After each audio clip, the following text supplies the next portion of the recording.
Hello દોસ્તો, સ્વાગત છે નવા વ્લોગમાં। તો એક નવા ટોપિક સાથે હાજર થઈ ગયા હી ફરીથી આજે। ટોપિકનું નામ છે E20 પેટ્રોલ। બરાબર, આ સરકારના આઈડિયા કેવી રીતના આવ્યો અને એની શરૂઆત કેવી રીતના થઈ એના વિશેની આપણે માહિતી આગળ જણાવીએ। પણ પહેલાં આપણે આપણા અડદને નિહાળી લઈએ। જોઈ શકો છો અડદ આપણા આ રીતના છે। આ શામાં થોડું ખડ લાગતું હોય છે, પણ ફરતી રોપેલો છે, ટ્રેક્ટરથી આપણે વાયેલો છે, એટલે નજીક થઈ ગયા એટલે ઘણું નહીં એમાં। બાકી આ જુઓ જેટલા કમ્પ્લીટ હેંડી ગયા છે એમાં નહીવત કોક જ આવી રીતના ટાલું છે, બાકી મડ એ ખડ નહીં। જોઈ શકો છો। બાકી અડદ કેવા છે કહી દીજો, કોમેન્ટ કરતા રહેજો। આ એક સા હેડ્યો નહીં, અહીંથી આંકવા જતા હતા ને ત્યાં આપણે છે ટાયર 14ના, એટલે થોડોક અડદ પાકતા હતા। બરાબર, પણ સંપૂર્ણ વિકાસ આજુબાજુમાં કમ્પ્લીટ દરેક દાણો જે દાણો આપણે વાયો છે એ ખરખો વિકાસ છે બધાનો। બરાબર, જોઈ શકો ઝાકણ હેડ્યું નહીં, ઝાકણ અડ્યું નહીં, અહીંયા થોડુંક ખડ લાગતું હોય છે, બાકી આ રીતના અડદ છે। બરાબર, કેવા અડદ છે કેવું કહેવાનું થાય કોમેન્ટ કરી દીજો। મને તો આ રે અડદ એટલેથી એકદમ જાડા વાયેલા છે ને એ આખો છે। 1 2 3 4 5 6 7 8 9 10 ને 11 શાહમાં કંઈક રોલો જ અલગ છે। જોઈ શકો છો ભરીને અડદ વાયા હતા આમાં। અરે આટલા 11 શાહમાં આટલે ખારી પડી ગયેલું છે, પછી આ બધા અડદ જોઈ શકો છો। જેમ નેચડા જઈએ એમ થોડુંક ખડ વધતું જાય। બરાબર, જોઈ શકો છો, પણ વાંધો નહીં આવે કેમ કે અડદ ઉપડી ગયા છે અને ખડ છે નહીવત। બરાબર, એટલે વાંધો નહીં આવે। હવે આમાં મેર આવે એમાં તો આપણે તો દવા બવાનો છંટકાવ કરતા નહીં, પણ શું છે કંટ્રોલ છે એટલે વાંધો નહીં। વિકાસની દવાનો એકાદ છંટકાવ કરી દઈશું, થોડો ઘણો ફેર પડે તો।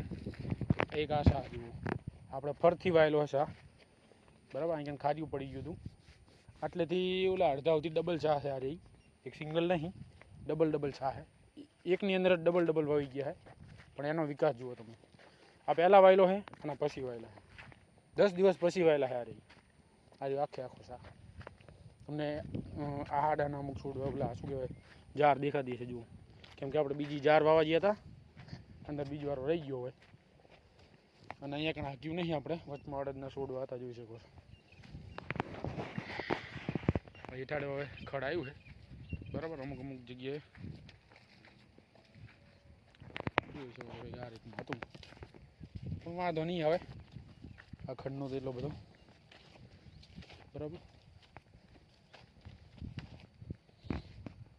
આટલે થોડું ખડ લાગતું છે, આટલે હિન ખડ છે હારીના છેલ્લે હિન, આટલે થોડું આ ઓલું કહેવાય ને ધરોઈ ગયું કહેવાય। અરે સાર લેનારા બહુ આવે આમાં, સાર લેવા આવું એટલે। બરાબર, પણ અહીંયા કણ આપણે આટા ફેરા ચાલુ જોઈએ, હાજર જોઈએ એટલે વાંધો નહીં। બરાબર, સાર લેવાના ભે એન્ટ્રી નહીં, કોઈ વ્લોગ જોતા હોય ગામના તો આવતા નહીં। હવે વાત કરીએ ઇથેનોલની। ઇથેનોલની શરૂઆત 2024થી થઈ ગઈ હતી।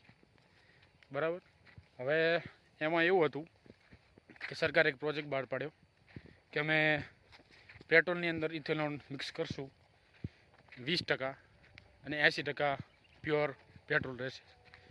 હવે ઇથેનોલમાં એવું છે અને પેટ્રોલમાં એવું છે કે તમે 24 કલાક એને રાખો એક બાટલાની અંદર તો ઇથેનોલ છે એ નીચે આવી જાય અને પેટ્રોલ ઉપર રહે, એવો વૈજ્ઞાનિકોનો દાવો છે। બરાબર, સંપૂર્ણ મિક્સ તો થતું જ નહીં।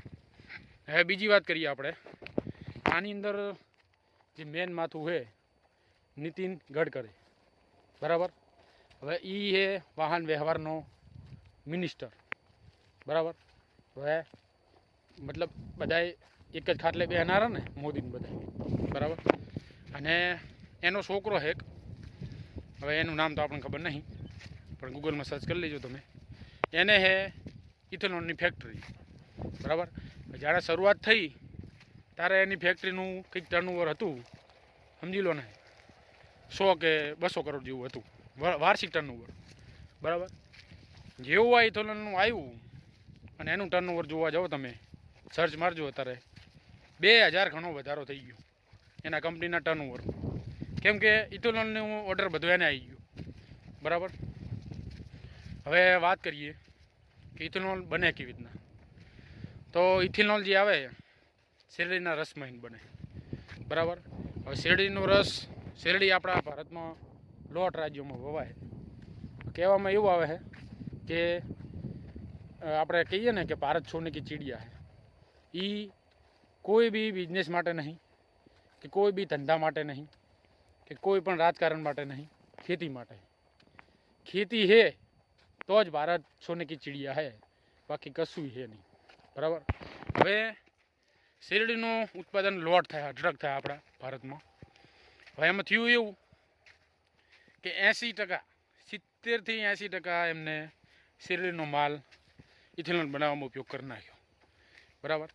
એનાથી થયું શું કે જે ઇથેનોલ બનાવે છે, 1 લીટર ઇથેનોલ નીકળે છે, એમાંથી 10 લીટર એક કાળું પાણી, જે પ્રવાહી, એટલે એવું પ્રવાહી છે કે જે આવનારા 100 વર્ષ 200 વર્ષ સુધીમાં એ પૃથ્વીમાં ડિસ્ટ્રોય જ નહીં થાય, ઉપર ને ઉપર પડ્યું રહેશે.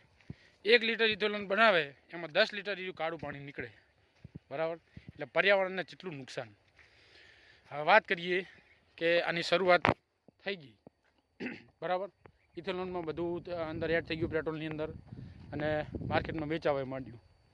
તો અમુક કમ્પ્લેનો આવવા માંડી કે એ ગાડીઓ હોય, નવી ગાડીઓ, ફ્રેશ ગાડીઓ, એમાં એન્જિન બ્લોક થવા માંડ્યા. અને જાણે શોરૂમમાં જાય એટલે શોરૂમવાળા એમ કે તમારું એન્જિન બ્લોક થઈ ગયું છે, અમે કંઈ ના કરીએ ગયા આમાં. હવે પુરાવા હોય એમની લગતે કે આ જે એન્જિન બ્લોક થયું હોય, સીઝ થયું હોય, એ ઇથેનોલના કારણે જ થયું હોય. કેમ કે ઇથેનોલ એક વસ્તુ એવી છે ને કે જે ગઠ્ઠો થઈ જાય, બરાબર. આપણે જોતા હશું કે શેરડીનો રસ પીએ એટલે એ ગઠ્ઠો થઈ જાય, બરાબર. અમુક ટાઈમ થાય એટલે આ ગોળ ને ખાંડ ને બધું એમાં જ બને. હવે પછી કંપની હાથ ઊંચા કરી લીધા કે અમે તો ભાઈ E20નો અંદર સિમ્બોલ મારેલો છે અને આ એન્જિનમાં સક્રિય જ છે, પણ હવે અમે આમાં કંઈ ના કરી શકીએ, બરાબર. હવે કેટલાય બાઇકોમાં એવું આવવા માંડ્યું છે કે જે બાઇકના એન્જિન અને જે એની ટાંકી હોય એની અંદર નીચે ગઠ્ઠા થઈ જાય, બરાબર. એટલે આ તો નુકસાન છે જ, બરાબર. હવે બીજી વાત કરીએ કે અમને શેરડીનો જે શેરડી હોય એનો રસ્તો અલગ અલગ આ ઇથેનોલ બનાવવામાં ઉપયોગ કરી નાખ્યો. તો હવે બાકીનો જે આપણે એમાંથી ગોળ બનાવવાનો હોય, એમાંથી જે ખાંડ બનાવવાની હોય, એ કેવી રીતના બનાવશે. હવે 24 પહેલાં આપણે શેરડી જે ખાંડ આવે, ગોળ આવે, એ આપણે એક્સપોર્ટ કરતા હતા, બરાબર. એટલે બહારના રાજ્યો, પેલા જિલ્લામાં, બહારના જે કન્ટ્રી હોય એની અંદર મોકલતા હતા. અને હવે કન્ડિશન એવી આવી છે કે આપણે બહારથી મગાવવું પડે, બરાબર. આ એક નિર્ણયના કારણે તમારે એક જણાને નહીં, આખા ભારતને, આખા ભારત દેશના નાગરિકોને બધાને હેરાન થવું પડે, બરાબર.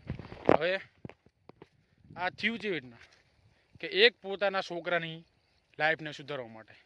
હવે મારી વાત કરું તો હું કંઈક આડાવાળે ના હોય અને સરખા ધંધે હોય તો મારે કંઈક ધંધો બીજો ચાલુ કરવો હોય તો મને તો ફેમિલી સપોર્ટ કરવાની જ છે. હવે મારા પપ્પા એટલા બધા એજ્યુકેટેડ નહીં, પણ હું એમ નહીં સારો એજ્યુકેટેડ છું, મને ખબર પડે. પછી મેં આઈડિયા આપ્યો એમને કે ભાઈ આવી રીતના આપણે કરીએ તો આમ થાય. હવે એ તો પાવર ઉપર હોય તો બધું કરીએ કે, એમને પરમિશન આપી દીધી અને આ બધું ચાલુ થયું, બરાબર. હવે હમણાં એનો રિપોર્ટ છે કે જે મોટા વેપારીઓને તો પહેલાં જ ખબર હતી કે આમને ઇથેનોલ બનાવવામાં શેરડીનો રસ ઉપયોગ કરી લીધો, શેરડી લઈ લીધી છે, તો હવે ખાંડ છે, ખાંડ એમાં ઉછાળો આવવાનો છે. હવે આગળ બધા તહેવારો આવે છે, એટલે શ્રાવણ મહિનો ચાલે આપણા ગુજરાતમાં. બહારના રાજ્યોમાં તો 15 દિવસ જતા રહ્યા, 20-25 દિવસ જતા રહ્યા શ્રાવણ મહિનાના, બરાબર. હવે ખાંડના ભાવ પહેલાં 40-45 રૂપિયા હતા, અત્યારે 65 રૂપિયા પહોંચી છે ખાંડ. શેના કારણે? આના કારણે જે શેરડી ઉપયોગ કરવામાં આવી ઇથેનોલમાં, એ શેરડી જો ડાયરેક્ટ આમાં જ ઉપયોગ કરવામાં આવી 100% તો આપણે બહાર એક્સપોર્ટ કરી શકો અને અહીંયા કણ કોઈને કંઈ પ્રોબ્લેમ જ ના રહો. હવે વાત કરીએ કે ઇથેનોલનો જાણે કેસ હાઈકોર્ટમાં ગયો ત્યારે નીતિન ગડકરીના જે વકીલો, સરકારી વકીલો શું કહે ખબર? કે અમે તો એક્સપેરિમેન્ટ કરતા હતા. હવે વિચાર કરો, આખા ભારતમાં લોન્ચ કરી નાખ્યું, બધા પેટ્રોલ પંપે મળે છે બરાબર ઇથેનોલવાળું પેટ્રોલ, અને કે અમે એક્સપેરિમેન્ટ કરતા હતા. હવે શું કહેવાનું અમને? આ બધા અભણ એવા બધા ભેગા કરીને દીધા છે ને કે વાત જ મિલી દો, પથારી ઉપર પથારી ફરી જવાની છે બરાબર. હવે એક્સપેરિમેન્ટની વાત આવી તો તમે વિચાર કરો કે આ એક્સપેરિમેન્ટ કેવી રીતના કરી શકાય. કે શરૂઆતમાં જાણે એમને તૈયાર કર્યું પેટ્રોલ ઇથેનોલવાળું, તો એ કરી શકતા હતા કે 100 ગાડીઓ ઉપર ટ્રાય કરે અને 1 દિવસ 2 દિવસ અઠવાડિયું ચલાવે તો ખબર પડી રહે. નવી ગાડીઓ ચલાવે 50 અલગ અલગ યરની, કે ભાઈ 2010, 2015, 20, 21, 22 અને 26, 27 સવીની ચલાવે તો ખબર પડી રહે તરત ને તરત કે શું ફોલ્ટ છે બરાબર. અત્યારે નહીં ખબર પડે, હાલ નહીં ખબર પડે. જેને કંઈ ગાડીઓ નહીં ને, આપણે તો ડીઝલવાળી ગાડી છે બરાબર. જેને મોટો ઝટકો લાગશે ને એટલે આ સરકારને જાણે દર્શન થશે ને તારે મજા આવશે કે સારું છે ખોટું છે બરાબર. એટલે આવું ચાલી રહ્યું છે. 65 રૂપિયા કિલો પહોંચી ગઈ છે. એક દવા અનુસાર એવું કહે બધાય, આ જે ઓલા અમુક હોય ને એમના ચેલા શું કહેવાય ભક્તો, અંધભક્તો, એ કે તો હવે તહેવાર આવે રહ્યા સામે એટલે કે હવે ખાંડના ભાવમાં તો વધારો થવાનો જ છે ને. હવે વિચાર કરો 24, 25, 23 એમાં તો તહેવાર આવતા જ નહોતા. એમાં તો જે ભાવ હતો એ નહીં જ હતો. તો 1-2 રૂપિયા જ વધતા. આ તો સીધા 15 રૂપિયા, 10 રૂપિયા, 15 રૂપિયા વધી ગયા. હવે સમજી લો, આ ક્વિન્ટલની વાત કરીએ આપણે તો 100 ક્વિન્ટલ આપણે લેવા જઈએ તો કંઈક 3900 રૂપિયા હતા 1 ક્વિન્ટલ લેવા જઈએ બરાબર. અને 5400 રૂપિયા થઈ ગયા સીધા. કેટલા ભાવ વધી ગયા તમે વાત કરો. ખાંડનો તો ખાલી ટોપિક છે, પણ આ બધું હવે કઈ દિશામાં ચાલી રહ્યું છે બરાબર. તમે ખાલી શહેરમાં રહેતા હોય એમના પર વિચાર કરો કે હવે હું પોતે 6 થી 7 વર્ષ શહેરમાં રહીને આવ્યો હું. એવી જગ્યાએ રહેતો ને ગાંધીધામ કે બધું વસ્તુ તો કમ્પ્લીટ હતી, પણ પીવાનું પાણી હોય ને, આપણે પાણી જે પીએ ને એના પૈસા ચૂકવવા પડે. સવારમાં ઉઠો એટલે ખર્ચા ચાલુ, શેક હાજે સૂતા હોય ને ત્યાં સુધી નકરા ખર્ચે એ ખર્ચા. એટલે જેટલા પૈસા કમાવા પડે તારે તમારો દાડો જાય. અને એમાં જો ફેમિલી લઈને રહેતા હોય તો બેડો પાર જ છે. ફેમિલીના ખર્ચા પૂરા કરવા કે આર્યા ખર્ચા પૂરા કરવા. પોતાના મકાન હોય તો વાંધો નહીં, પણ જે ભાડે રહેતા હોય એને તો એથી ડબલ બરાબર. તો થોડો વિચાર કરો, મોંઘવારી એટલી બધી વધી ગઈ છે. અને આપણે આ વિડીયો બનાવીએ અહીં કોઈને ટાર્ગેટ રાખીને નહીં બનાવતા, અને આપણને કંઈ પડીએ નહીં, પણ આ તો જસ્ટ અંદરથી આવે છે એટલે કહીએ અહીં ભગવાનના ભરોસે છીએ. આપણે કોઈના ભરોસે રહેતા નહીં. આવા તો મોટી શું કહેવાય મોદી તો જેટલા આવીને જતા રહ્યા બરાબર. આપણે કોઈના ભરોસે આપણે 1 રૂપિયો એવું નહીં કે સરકાર આપે ને આપણું ઘર હેડે.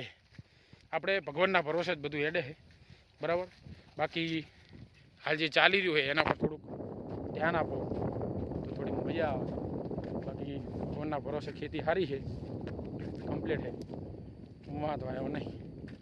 એટલે હવે મારું કહેવાનું એટલું જ છે કે આ સરકાર જે ડિસિઝન લે બધા અડવા પડે છે. મને લાગે છે કે ભગવાનનો સંકેત છે કે આ સરકાર 29 સુધીમાં પાટિયા ફરી જવાના છે બરાબર. જેટલા એમને નિર્ણયો લીધા છે અંધભક્તોની જેમ, બધા નિર્ણયો ખોટા જ છે બરાબર. કશું કંટ્રોલ થયું નહીં, કે નથી મોંઘવારી કંટ્રોલ થઈ, કે નથી કોઈને રોજગાર એટલો બધો મળ્યો જેટલો જોવે એટલો. અને અમુક વાત કરતા હશે કે આમાં લાગી ગયા ને આમાં લાગી ગયા, પણ હું તો કહું ને કે આ એક જાતનો સ્વાદ જ કહેવાય બરાબર.